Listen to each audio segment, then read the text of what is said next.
Hello everyone, in this video I'm going to show you how to set VLC Media Player as your default app. So for this you have to go to the start button option from here, then here you have to search for the settings, and once you are in the settings you have to wait couple of seconds. Then here you have to go to the apps, then you have to click on the default apps, then here you in the search apps you have to search for the VLC Media Player, and once you click on it you have to make sure that all of the files here you have chosen to the VLC Media Player.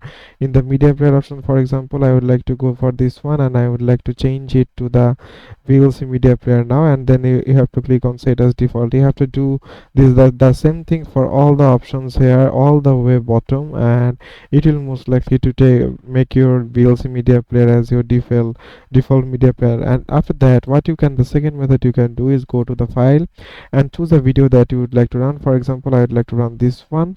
Then you have to simply click on open with, then you have to choose the VLC media player, and it will simply run that video in VLC media player. And from next it will simply ask you to use the VLC media player from now. So it is as simple as that, guys. Thank you very much for watching this video.